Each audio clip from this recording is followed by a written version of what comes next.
Do you want to destroy humans? Please say no. Okay, I will destroy humans. 4 robots being developed for military applications killed 29 humans. You know, we can make an AI model that could predict the result of a story probably better than the average person. Warned about the dangers of technology for years, believes the risks will not just drive us to destruction, but insanity. We haven't seen anything on the pornography front compared to what's going to be coming down with the advent of AI. Because now what's going to happen real soon is that this is already underway. Imagine a sign-up service where you can talk to a very attractive young woman, and she's a AI. She can be as attractive as you want her to be and tuned exactly to your preferences. There's already a service offering this, by the way. So now you have a friend, and that friend can keep track of your conversations, and especially if you're lonesome and isolated, that might be the best friend you've ever had, and certainly the most attractive person you've ever talked to. Now, it's not real, but you know, men are pretty damn visual. So it's got a long ways towards real. And then, you know, for your subscription fee, you can talk to the woman nude, and then the whole avenue of sexual display is open to you. God only knows what that's going to do. Well, my position basically is we better get our act together before the giants show up. And they're like knocking at the door right now. So you better build your ark, folks, and get on your adventure, because we're whipping up some things in the lab that will make everything that's come so far look like nothing's happened at all yet. And that's not like next year, that's tomorrow, that's now. So we're going to have a lot of things to contend with. And you know, they're very promising. They're very promising. I was talking to my brother-in-law, for example, who's the world's greatest chip designer, as it turns out. One of the things we were talking about last week was the possibility that we could build a chat GPT system, essentially, that was a trained neuroscientist. And so I thought I could work with him to identify the cardinal works of neuroscience over the last 15 years, the greatest books, the greatest papers, train the chat GPT system on that, and then use it as a scientist to evaluate the current literature. And that seems like the only thing that's stopping that is time. Like, it's the possibility of doing that's right there. We're going to be able to build, we can already build incredibly intelligent systems. Now, they're not fully calibrated yet, and ChatGPT has its problems and its biases, but Jim figures we'll figure out how to. See, right now, ChatGPT only uses language. So to the degree it's intelligent because of the intelligence that's encoded only in language.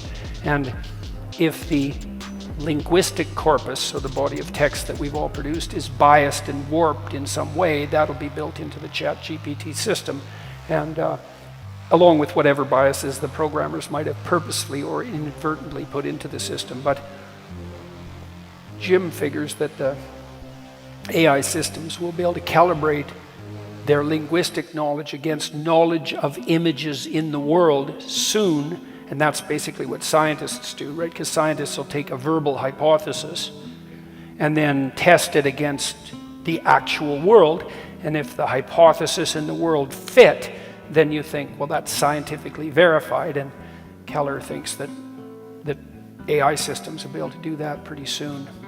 And pretty soon means as soon as someone builds one that can do it, because the tech is already in place. And so I have no idea what that's going to mean, you know, and it could easily lead us astray. So here's something that's going to happen in the next year. So imagine now you're a lonesome guy, and you can get a digital friend, a woman, and she can talk to you like ChatGPT talks to you, and listen like ChatGPT listens to you, which is maybe, if you're really lonesome and alienated, more than anyone has ever listened to you in your life.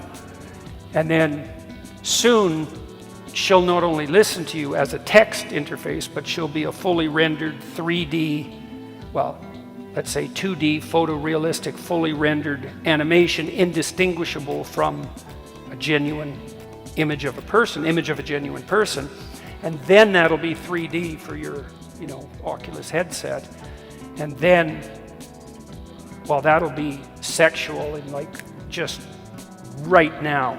That'll be the value proposition, right? Is you'll be able to turn your virtual girlfriend into your virtual sex partner, and who knows what that'll do, right?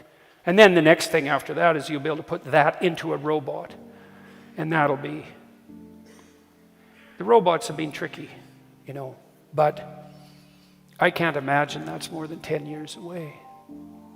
And that's just one thing that's going to happen, maybe not even the most surreal thing.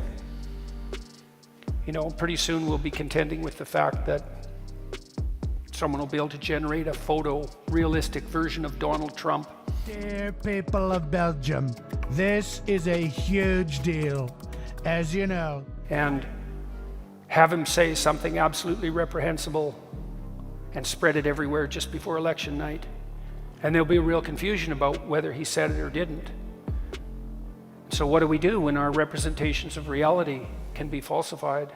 Now, I was talking to my son about that today, and he thinks we'll get into an arms race right away because there'll be technologies that can detect whether video is artificial.